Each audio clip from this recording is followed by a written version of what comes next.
Dear student, आज हम अपनी वीडियो में पढ़ेंगे क्लास 5 इंग्लिश की यूनिट 6 की पोएम क्लास डिस्कशन। इसका मतलब है किसी एक टॉपिक पर चर्चा करना जिसमें कि सभी मिलकर अपने अपने विचार या मुख्य बिंदु बताते हैं या उस पर चर्चा करते हैं। क्लास में सभी बच्चे मिलकर पढ़ते हैं और चर्चा या डिस्कशन किसी एक टॉपिक पर हो सकता है, चाहे वो गेम्स हो, है ना, तो क्रिकेट के ऊपर भी हो सकता है, फुटबॉल पर भी हो सकता है, या फिर वॉलीबॉल, बैडमिंटन, किसी भी गेम के ऊपर वार्तालाप हो सकता है, या फिर किसी हॉबी पर भी हो सकता है। कोई एक फेवरेट सब्जेक्ट के बारे में सब अपने अपने व्यूज बता सकते हैं, कोई फेवरेट मूवी के बारे में भी चर्चा हो सकती है। तो इन सभी चर्चा के बीच में कुछ बच्चे ऐसे होते हैं जो हर समय बोलने के लिए रेडी रहते हैं, तैयार रहते हैं, और कुछ बच्चे ऐसे रहते हैं जो बिल्कुल चुपचाप बैठे रहते हैं। तो वो बच्चे जो बिल्कुल ही चुपचाप बैठे रहते हैं उन्हें बोलते हैं इंट्रोवर्ट यानी अंतर्मुखी, और वो बच्चे जो बहुत ही ज्यादा बोलते हैं, टॉकेटिव होते हैं, उन्हें बोलते हैं एक्सट्रोवर्ट। तो चलिए हम स्टार्ट करते हैं। In the class discussion Jen, you hardly said a word. We all aired our opinions, but from you we barely heard. You sat and stared in silence, surrounded by the chatter. Now tell me, Jen, and please be plain, is there anything the matter? इसमें कहा गया है, poet बताते हैं कि class discussion हो रहा है, चर्चा हो रही है। उसमें जो जैन नाम की स्टूडेंट है, जो लड़की है, वो बहुत ही कम बोल रही है। उसने बड़ी मुश्किल से एक भी शब्द नहीं बोला है, ना के बराबर ही बोला है। सभी ने अपनी अपनी ओपिनियन दी, सभी ने अपनी अपनी राय दी, सलाह दी, परंतु जैन ने एक भी शब्द नहीं बोला है। एयर्ड ने प्रसारित, हार्डली यानी मुश्किल से, और बैडली यानी भी मुश्किल से। स्टेड ने टकटकी लगाकर घूरना, और सिट का सेकंड फॉर्म है सेट, मतलब वो बिल्कुल बैठी रही और टकटकी लगाकर साइलेंस में बिल्कुल खामोशी से इधर से उधर देखती रही। जो बच्चे बातचीत कर रहे थे, चर्चा कर रहे थे, चैटर ने बातचीत करना। तो उससे टीचर उससे पूछती कि जैन तू बिल्कुल चुप बैठी रही, तुम सब बच्चों से घिरी हुई हो जो बोल रहे हैं, बहुत ज्यादा बातचीत कर रहे हैं, या कह लो बकबक कर रहे हैं, परंतु जैन प्लीज तुम मुझे बताओ कि तुम इतनी सीधी सादी सरल हो और बिल्कुल ही चुप बैठी हुई हो, बताओ मामला क्या है। What is the matter, matter है मामला क्या है। अब बढ़ते हैं नेक्स्ट स्टेंजा की ओर। Jain looked up and then she spoke. Her voice was clear and low. There are many people in the world who are rather quiet, you know. Jain ने ऊपर की ओर देखा और फिर बोला। स्पीक का सेकेंड फॉर्म है स्पोक, और फिर बोली। उसकी जो आवाज थी बहुत ही क्लियर थी, स्पष्ट थी, लेकिन बहुत धीमी थी। उसने कहा दुनिया में ऐसे बहुत से लोग होते हैं जो कि बोलने के बजाय चुप रहना, शांत रहना पसंद करते हैं। क्वाइट यानी शांत रहना। इस पोएम को लिखा है जर्वेस फिन ने। तो चलिए इसके न्यू वर्ड्स फिर से देख लेते हैं। डिस्कशन, इसका मतलब है आपस में बातचीत करना या चर्चा करना। Talking together in a group on a single topic. Aired ने प्रसारित करना, मेड पब्लिक।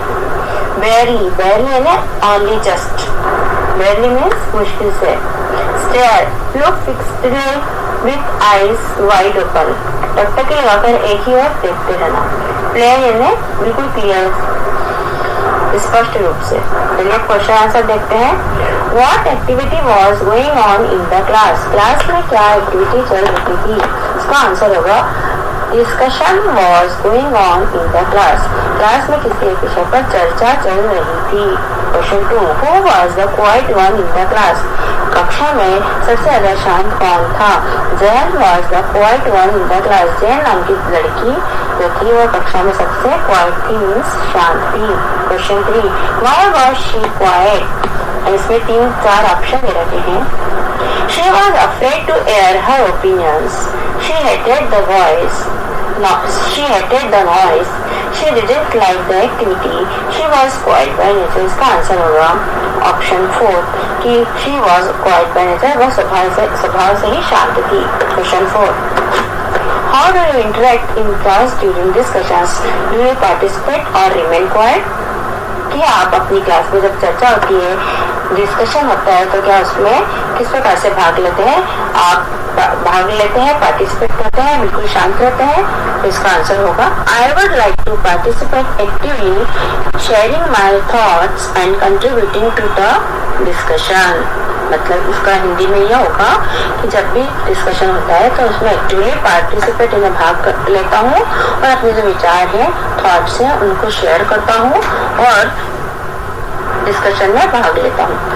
का आंसर होगा to discuss means to talk together और decide something and tell each other their ideas और ओपिनियन। चर्चा करना मतलब आपस में बातचीत करना और किसी भी एक विषय पर, किसी एक निश्चित निर्णय पर आना और एक दूसरे को अपने आइडियाज और अपनी सलाह को देना। चलिए आते हैं नेक्स्ट क्वेश्चन पर। Fill in the grid given below by assigning qualities to each person. Some clues are given here to help you. यहाँ पर फिल इन द ब्लैंक्स। यहाँ पर ग्रिड में अलग अलग क्वालिटीज दी हुई है बच्चों की, जैसे brave, naughty, quite, talkative, generous, studious. Brave यानी बहादुर, नॉटी यानी शैतान, क्वाइट यानी शांत, टॉकेटिव यानी बहुत बातचीत करने वाला, जनरस यानी दयालु, स्टूडियस यानी बहुत ज्यादा पढ़ने वाला। Sangeeta friends her pencil to her partner. Sangeeta नाम की एक लड़की जो अपने पार्टनर को पेंसिल देती है, का आंसर होगा संगीता बहुत जनरस है, तो जनरस पर टिक करेंगे। Second, Nirav is also called a chatter box. Nirav chatter box भी कहलाता है, तो टॉकेटिव होगा। इसका आंसर होगा टॉकेटिव। तो नीरव के लिए टॉकेटिव पर टिक करेंगे, राइट का निशान लगाएंगे। नेक्स्ट है, Pranav recently saved a cat from drowning in the lake. Pranav ने क्या किया है? एक जो कैट पानी में डूब रही थी उसे बचा लिया है लेक में से। प्रणव बहुत ब्रेव है, तो ब्रेव पर राइट लगाएंगे। Mega is just the opposite of Nirav. Mega जो है वो नीरव के बिल्कुल अपोजिट है। नीरव टॉकेटिव है, तो मेगा कैसी है? क्वाइट है, शांत है। Mithila always teases everyone. Mithila सबको परेशान करती रहती है। मिथिला एक नॉटी लड़की है, तो नॉटी पर राइट लगाएंगे। Ritu is always seen with the book in hand. Ritu के हाथ में हमेशा एक बुक दिखती है, तो रितु क्या हो गई? रितु एक स्टूडियस गर्ल है। आशा करती हूँ कि आपको यह पोएम का हिंदी डिस्कशन, हिंदी में एक्सप्लेनेशन और प्रश्न उत्तर अच्छी तरह से समझ में आ गए होंगे। तो अब मिलते हैं नेक्स्ट वीडियो में। Till then keep learning and keep studying. Thank you.